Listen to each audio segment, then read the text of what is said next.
Hi, it's Warren Huart here. Hope you're doing marvellously well. As ever, please subscribe. Go to producelikeapro.com and sign up for the email list.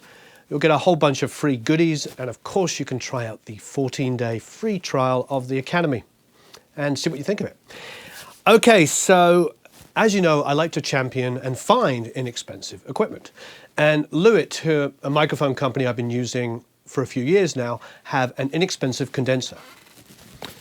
It is the LCT 240, and they just sent me one to try. Not only did they send me one to try, it's still got the front thing on here.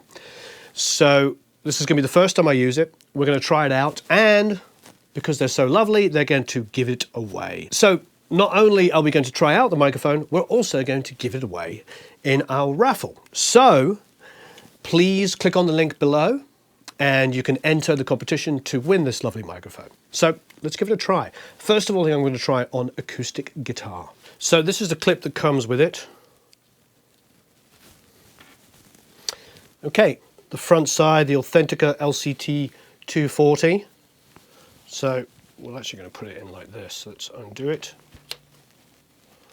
Tighten it up. I know I talk about this all the time, at least I have in other videos. If I'm going to adjust my mic, I need to be slackening off, then moving it. Don't tighten it up and then grab it and pull it, because you'll basically destroy the mechanism for keeping it tight. And there's so many mic stands I go to studios that just kind of droop.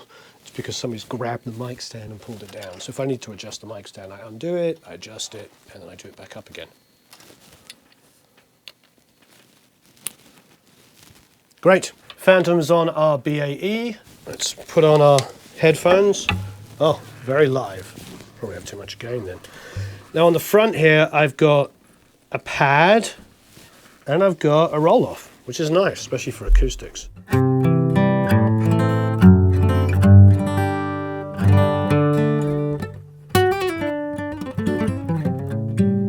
Just doing some lead stuff.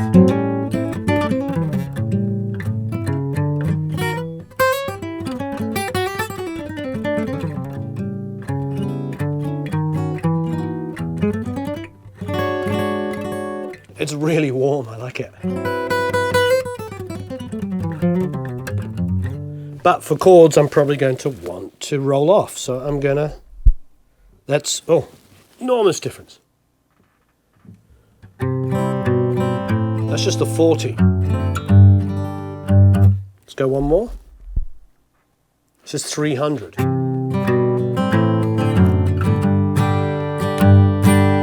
It's amazing, still got some warmth to it.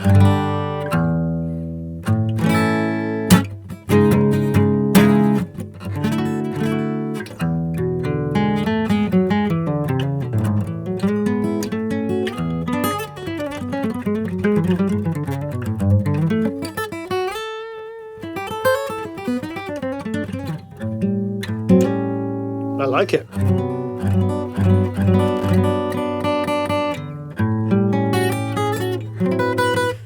I'm digging it. Sounds great. Sounds very natural. It's amazing that that's on a 300, but it still has a lot of warmth.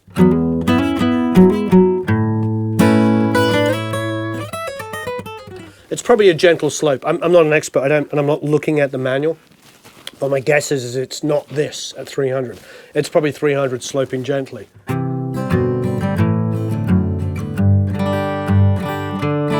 That feels about right for me. Cool, so I've got a little loop here. Let's grab my acoustic here. I'm going to make something up, as I usually do. So here we go.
was a lot of fun.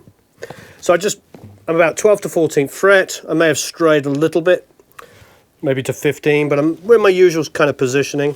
You know, as you know, with large diaphragm condensers, I either put it around about here, or pencil condensers I like to put about here to get more of the body, but that was fun. Okay, so let's just do a couple more things. So we're going to throw this now on the bass amp and put a bass, just a bass amp recording, because I use a 550 often on a bass amp. So let's have a listen to see what it does on the bass amp. Okay, great. So the first thing I'm going to do is not have the roll off on. So I'm going to turn that off. Whoops. So here it is on linear. I'm going to guess, I'm going to do a pad at 10 dB. I haven't played through the bass amp yet, but it's probably set reasonably hot. You know, it is an amp after all. I'll just save myself the hassle of coming back in here.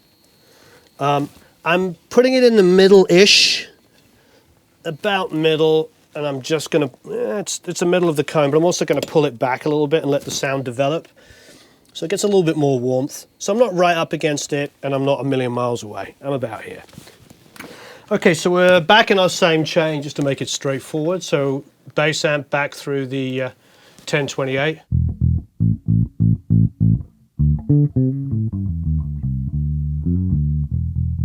All right, let's try it for schnitz and schniggles.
Okay, so, hey, there was one take of it. I just want to correct one thing. You know, it was just one take for Schnitz and Schniggles. Yeah, I got a two bar pre-roll. Whatever that is, it's not even on a click, so we'll see.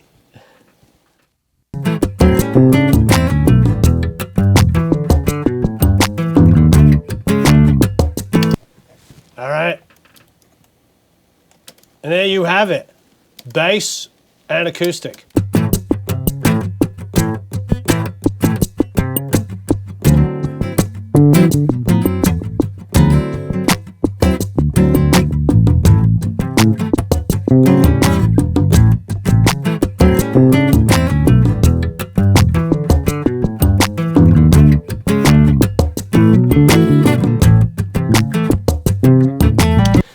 All right, let's do one last thing. We'll throw it up on the electric guitar. And similar thing, we'll put it on the center of the cone, pulled back a little bit with the pad on. Great, so just put it on here. Same cable as before. Going to keep the same chain each time. So let's put a pad on, 10 dB, leave it flat. Maybe we can go to 40. Why not? If there's any low rumble, we don't need 40. Okay, so I'm just going to do this. I'm going to put it like, here's the center of the cone about here. Just going to put it about there, pulled back a little bit. Should be pretty directional. Yeah, that should do the job. If you're not sure of where the center of your speaker is, you know, you can use your cell phone and just, which I don't have on me, but you can use your cell phone and shine in there. I'm pretty used to knowing where it is, and that's going to be about right for what we need. All right, so let's go and try it out. Okay, so let's create a new track. In Pro Tools, Shift, Command, N, or Apple, for those of us that have been doing this a long time, we always call that the Apple key. Okay, so let's call it electric, guitar.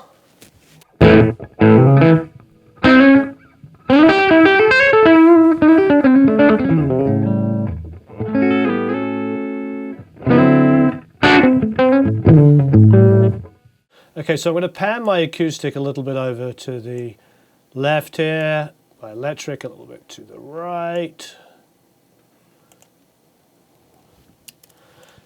For those of you that are paying attention, this Pacifica I just got off eBay for $200. I wanted something with some Strat pickup configuration here.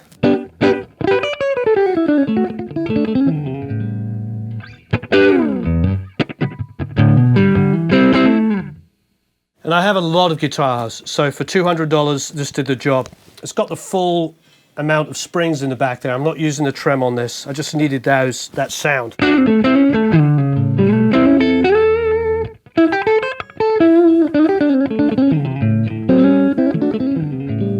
So it sounds great, and it was $200 from eBay. Cool. Let's try it.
So a lot of fun. I mean, it sounds great. I've got a lot of slap on there. I went for the neck pickup for just some more stratty tones. All right, just for one last bit of schnick and schniggle, I'm going to sing Ooh La La against it. I have no vocal idea, so we'll just hear what it sounds like as a vocal mic. Okay, so let's just adjust this. I'm not going to put a pop screen on. I'm leaving it's on 40. Roll off just for any AC noise that might be here, computer noise and all this kind of stuff. Because most of you will be in this situation where you're recording with your laptop, with your computer, whatever you're using, next to everything. So let's see if the 40 gets rid of that. I'm not going to put a pop screen up, just really out of convenience. But if there was a bunch of pops from me, then I would. Let's see where we start from. Okay, Shift, Command, New. Hey, you know what? Let's do it this way. So we're going to highlight the track. We're going to go Shift Option D, duplicate. I'm going to turn off the active playlists and the alternate playlists. There's no groups or all that kind of stuff or automation, so I don't have to worry about that. But if there was, I would turn that off. And now it's giving me the same input and output, so all I have to do is now call it vocal. And I'm not going to call it vocal properly, I'm going to call it vocal scratch, because I'm just going to make some schnizzle up. Okay, let's put it back in the center. There's no pad, so whoa, obviously I'm a lot quieter than a guitar. 1 2 2 2 1 2 2 1 1 1 1 1 2 2 1. So let's give myself a little bit more. 1 2 2 2 1 1 1 1 1 1 1 2 2. All right, this should be fun because I am not a singer. I sing backgrounds on records at best. You know, but while we're talking about that, it doesn't matter because I'm not a lead singer, but I can manipulate myself enough to be really good, or good enough. That's better. That's a better way of saying it. But more importantly, I didn't start out as a singer at all. I just became somebody that could sing to get ideas across. And I've written a lot of songs with a lot of people. And I still write songs. So I can sing the ideas and I can get them across. So whether you are a great singer or not is kind of irrelevant. I mean, you know, I've talked about Willie Nelson before. You know, Willie Nelson has a great voice for that style of voice, but he's not Elvis. And, you know, he wrote songs for Elvis. Bob Dylan's one of the greatest songwriters that ever lived. It Ain't Me, Babe, and Just Like a Woman are two of my favorite songs. And neither they're great vocals from the point of view of artistry, but he's not going to come up against somebody like Celine Dion or even some of the great rock vocalists like Freddie Mercury or Steven Tyler. My point is, don't let that hold you back, because it hasn't held me back. It took me a while to get the confidence, because there wasn't guys like me telling you it's okay, but it is okay. You don't have to be an amazing singer to write a great song. So you just need to get the ideas across. Having said that, now you're going to see me fall really badly on my face.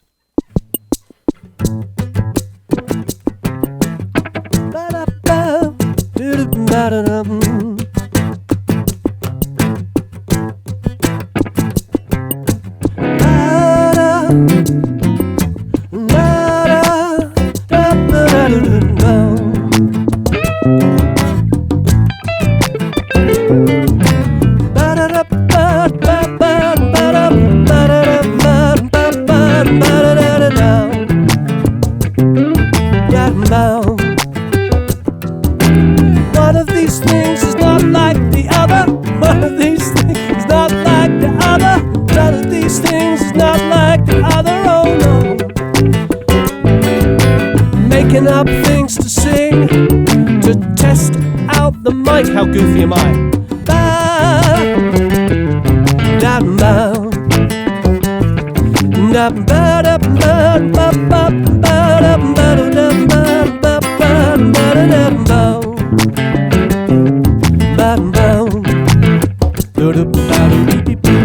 Okay, so it's cool. We got the mic pre a little hot, so it's kind of on the verge. It's like crunching a little bit, but I kind of like it. Now, obviously, all mics have proximity effects. This has a 40 roll-off on it, but as you can tell, it's warmer here. It's obviously quieter because I'm further back, but it's a little thinner, blah, blah, blah, blah. But this one's pretty tasty. Let's have a listen. Let's go to solo it around about here.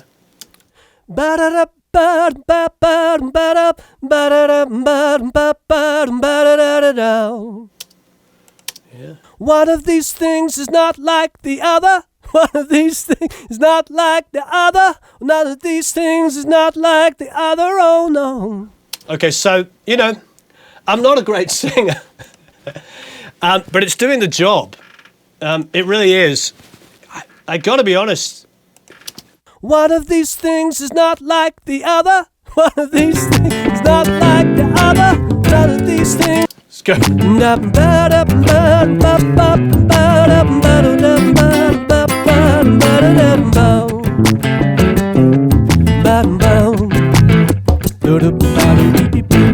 Okay, so that's a pretty darn good sounding mic.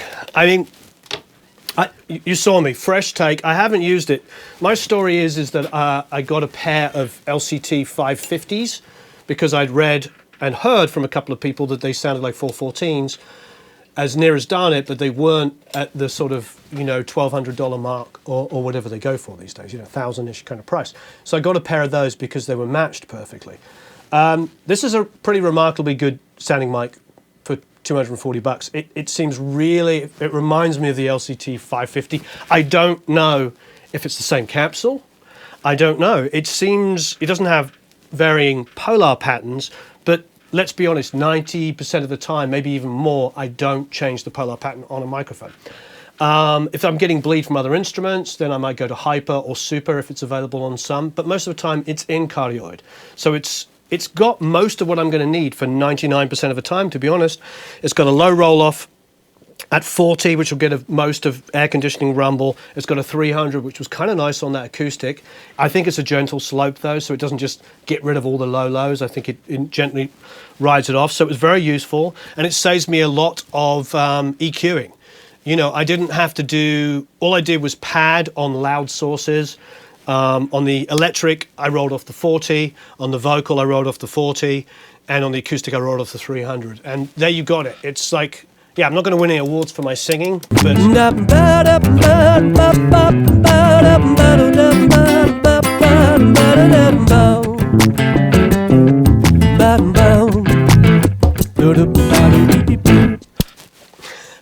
It's fun. I had a lot of fun. I grew up listening to the Meters and Little Feat, so maybe that'll explain some of my weird grooves there.